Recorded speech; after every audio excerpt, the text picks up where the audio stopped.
Hi there, this is Lulu Miller coming at you from Lake Michigan in the US to give a huge thank you to Blackwells for choosing my book, Why Fish Don't Exist, as their July nonfiction book of the month.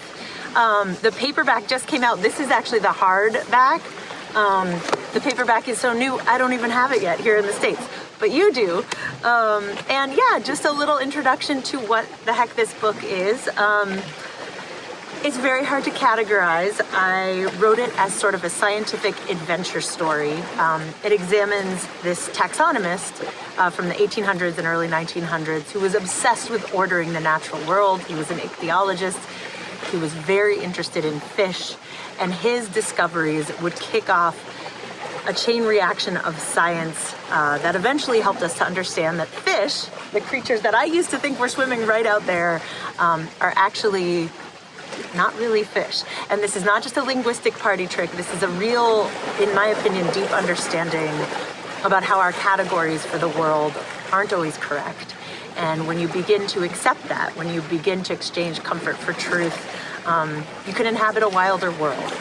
And those all sound like really lofty ideas, and they are, but I wrote this book to read like a novel, but that is actually true. And so every word of this is fact-checked, and it's really an exploration of this taxonomist, as well as an exploration of my own life, my own desire for order, when that helps, when that gets us into trouble.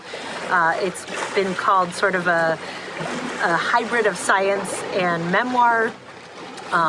It's been said to have surprising twists and turns. I've spent over 20 years as a science journalist, mostly in podcasting for National Public Radio and Radiolab, and I really care about telling a good story. So I tried to make this as gripping as I could, and I would love it if you took a read.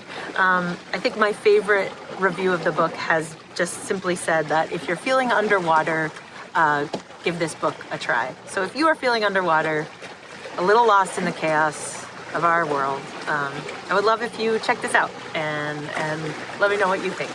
And again, a big thank you to Blackwells for choosing this book to make your nonfiction book of the month. I think it's been called a great beach read because you can sit out there and contemplate how the creatures just below the water might not be what you think they are, and think about how that might also transfer to the creatures around you. So happy summer, many thanks, and